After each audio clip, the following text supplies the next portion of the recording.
তাকে পাঠিয়ে দিয়েছি সবাই যেন জানতে পারে আমার প্যারা হাবিবের জন্ম আমি আমেনা দাঁড়াতে করে দিয়েছি। বলুন সুবহানাল্লাহ। সকাল হলো, সব দেখছে ঠান্ডা। এবার বলেন আমরা যদি বাড়িতে ঝান্ডা গাড়ি তো এটা কি খারাপ ভালো ভালো হবে? জোরে বলবেন ভালো না খারাপ? তাহলে ভালো হবে। তো আজকের পরে সামনে 12 রবিউল আউয়াল যখন প্রত্যেকের বাড়িতে ঝান্ডা দেখতে পাই, হবে তো? বলে ইনশাআল্লাহ হবে। হবে তো? প্রত্যেক বাড়িতে ঝান্ডা গাড়েন যাতে যেন বুঝতে পারা যায় যে হ্যাঁ সবাই দেখে বুঝতে পারবে যে হ্যাঁ নবীর আজকের দিন, জন্মদিন। আল্লাহ পাকের হাবিব দানায়ে গুয়ুব জনাবে মুহাম্মদুর রাসূলুল্লাহ পুরো বিশ্বতে জেনে ঘুরলেন। কি হলো?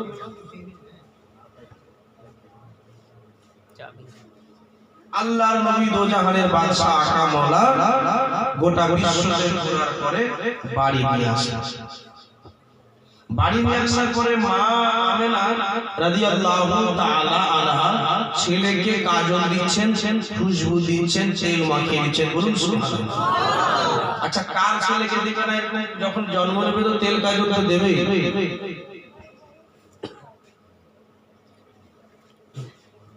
এরকম করে তেল পানি দিচ্ছেন। তাই কবি কি বলছেন দেখেন, নবীর চেহারা দেখে কে হাসে আর কে কতটা আনন্দ পায়। জামানা দিওয়ানা, জামানা দিওয়ানা, ও গো মা আমেনা তোমার লালের নাই তুলনা, মা গো তোমার লালের নাই তুলনা। জামানা দিওয়ানা, ও মা আমেনা জামানা দিওয়ানা, ও মা আমেনা তোমার লালের নাই তুলনা, মা গো তোমার লালের নাই তুলনা। হঠাৎ করে মা আমেনা দেখতে জানো পায়, হঠাৎ করে মা আমেনা দেখতে জানো পায়, ছেলের নূরে সারা জগৎ আলোকিত হয়, মা গো আলোকিত হয়। হঠাৎ করে, হঠাৎ করে, হঠাৎ করে মা আমেনা দেখতে জানো পাই, ছেলের নূরে সারা জগৎ আলোকিত হয়, মা গো আলোকিত হয়। নূরানি বদলে, নূরানি বদলে হাওয়া চলে সনসনে, নূরানি বদলে হাওয়া চলে সনসনে, খেজুর পাতায় হিলাই সব ডানা, মা গো তোমার লালের নাই তুলনা, মা গো তোমার লালের নাই তুলনা। হঠাৎ করে দেখছে শিশু নবী শুয়ে শুয়ে আসমানে তাকায়, শিশু নবী শুয়ে শুয়ে আসমানে তাকায়, জান্নাতের ওই হুরু গেলাম সালাম জানায়, মা গো সালাম জানায়। শিশু নবী, শিশু নবী,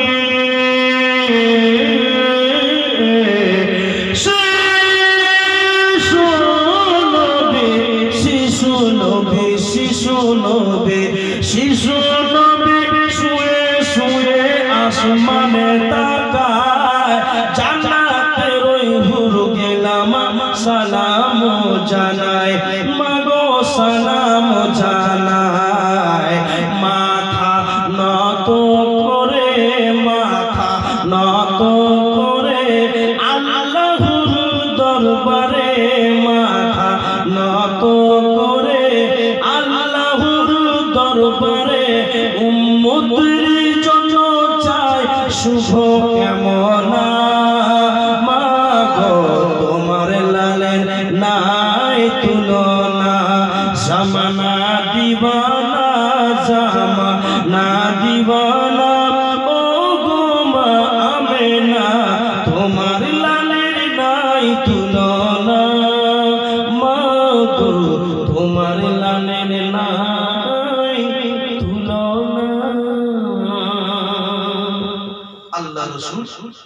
নবী আমার।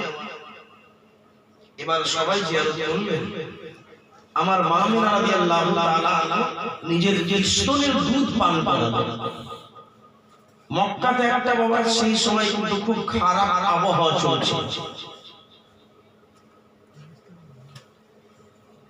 মানে ওই বছর যেই বছর, আর সবচেয়ে একটা বড় কথা আপনাকে শোনাই, খুব খুশির খবর। আগে এক বলার আগে একবার জোরে বলুন সুবহানাল্লাহ। যেই বছরে যেই মাসে যেই দিনে আমার নবী জন্ম নিয়েছেন, ওইটা পুরো বছরটা ছেলেই জন্ম হয়েছে। বলুন আমার নবী জন্ম হয়েছে বলে ওই বছরটা একবার ছেলেই পয়দা হয়েছে, মেয়ে পয়দা হয়েছে, এটা খুশি।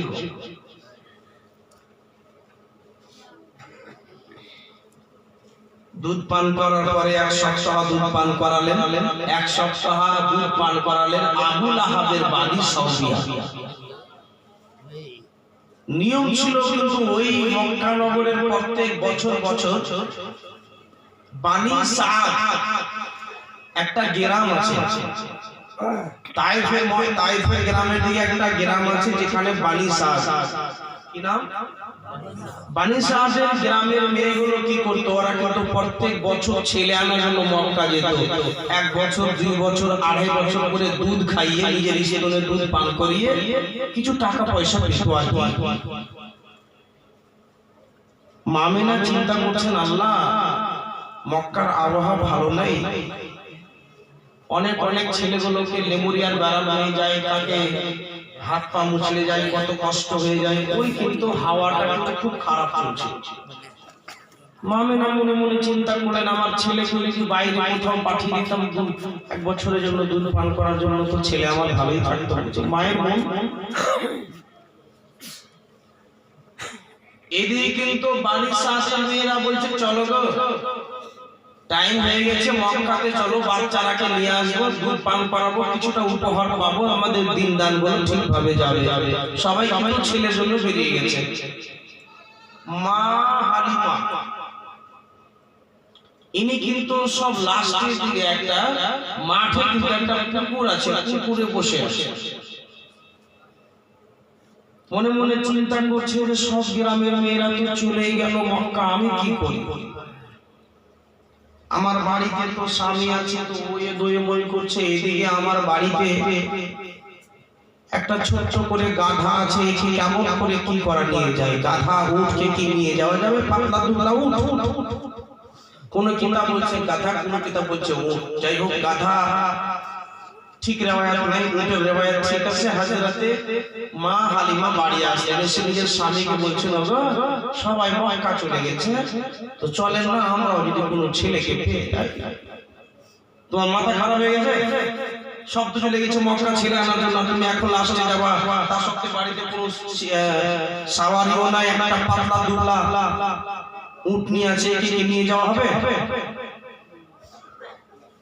বলে আল্লাহ একটু চলুন না, যদি পেয়ে যায়।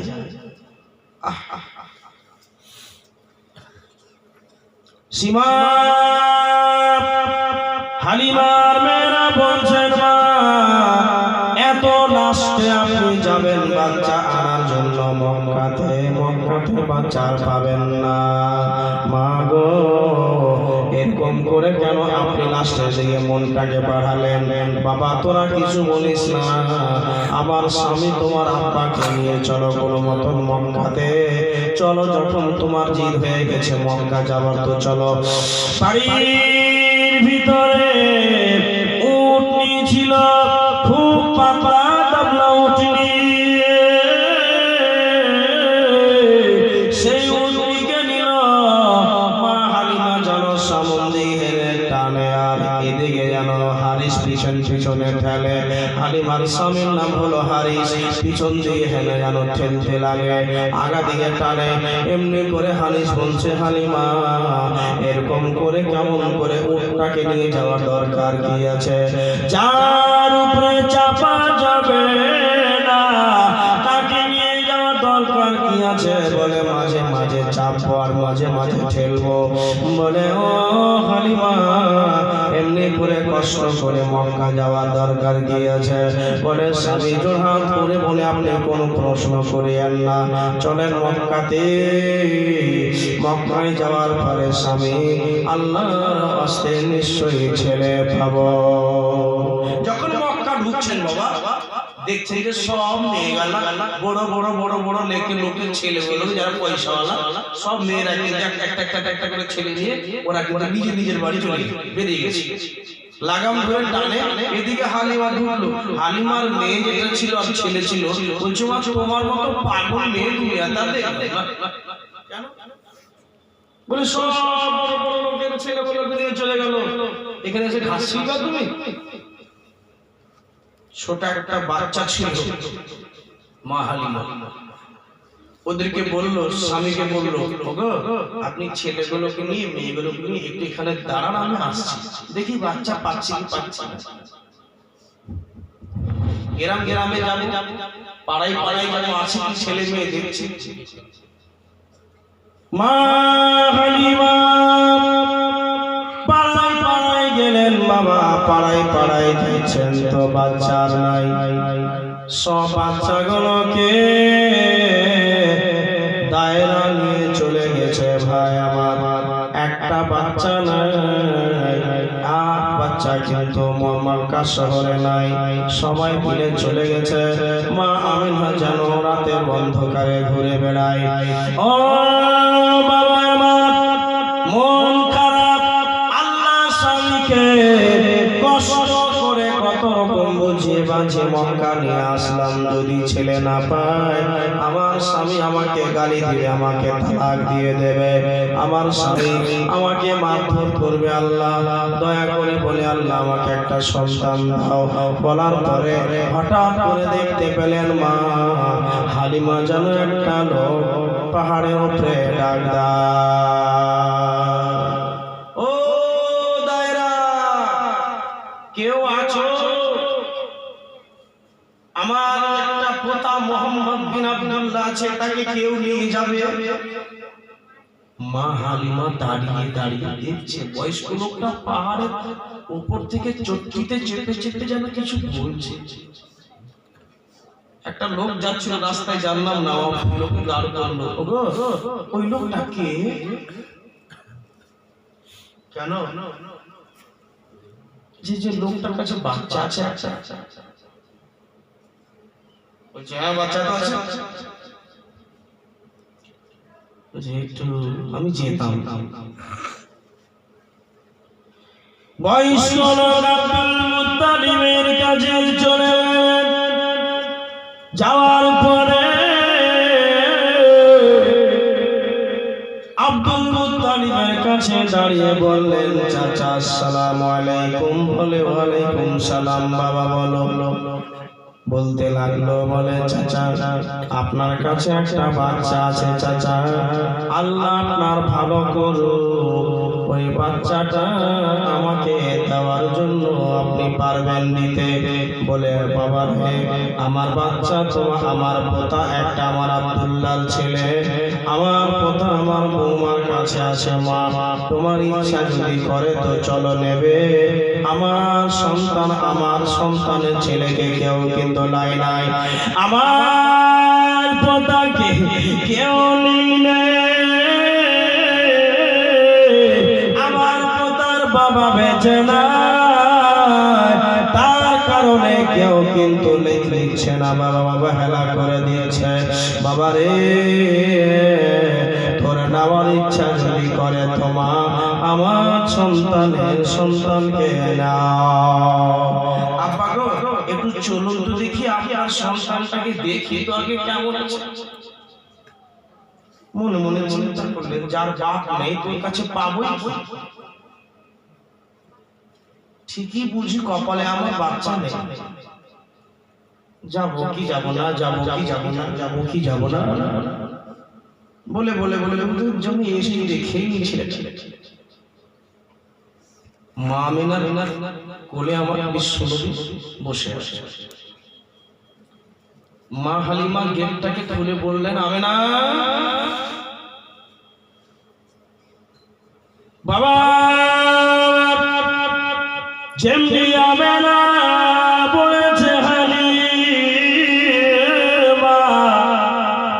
যেমনি হালিমা মেনা বলেছে মুসলমান ভাইরা আমার আল্লাহর নবী যেন মুস্কুটি মেরে হেসে গেছে। মা বলছে বাবা রে এমনি করে শোকন বাবা বলো, এমনি করে তুমি হাসলে কেন বাবা বলো, যেন মুস্কুটি মেরে আমার নবী মুস্তাফা হাসলেন। আমেনা বুঝতে পেরে গেলেন যে এইবারে মেয়েটা ধোঁকা দেবে না, আমার সন্তান যখন এসে গিয়েছে এবার মেয়েটা আমার সন্তানকে নিয়ে যাবে। আমেনাকে বলছেন হালিমা, ও আমেনা আপনার ছেলে আছে নাকি শুনলাম, দেখি তো। নবীর মুস্কুটি হাসা দেখে মা হালিমা বলেন নবীর আমার মুহাম্মদ বিন আব্দুল্লাহ ছেলেটার হাসি দেখে আমার সর্ব শরীর ফুলে গেল আর আমার স্তনটাও ফুলে গেল। বলুন সুবহানাল্লাহ। ছেলেকে দেখছি শরীর কেন ফুলছে, ছেলেকে দেখছি মনে আনন্দ কেন বের হচ্ছে, ছেলের তো বাপ নাই, নিয়ে তো লাভ হবে না। যতক্ষণ দাঁড়িয়ে আছে নবীর ভালোবাসা দিন এক সেকেন্ড পর পর বাড়ছে। আমার নবী রহমতুল লিল আলামিন নবী আমার দিন বা দিন আমার নবী বলছে মা আমি সবার কোলে যাই না মা, যার কাছে আমার যাওয়ার ইচ্ছা করেছে তার ইন্তজার করেছিলাম আর সেটা হলে তুমি। বলুন সুবহানাল্লাহ। আল্লাহর নবী কিন্তু বলছেন, বুঝতে তো পারে না, মনে মনে চিন্তা করলেন যাওয়ার আগে একবার আমার ছেলেগুলোকে স্বামীগুলোকে জিজ্ঞেস করে আসে চলে গেলে। ওগো সীমার বাবা একটা কথা বলতাম, বলে কি পেলি ছেলে পেলে কোথায় পেয়েছিস? বলে ছেলে তো পেলাম না কিন্তু একটা পেয়েছি। পেলাম না পেয়েছি মানে? বলে ছেলের বাবা কিন্তু বেঁচে নাই, ছেলেটাকে কি নেওয়া যাবে?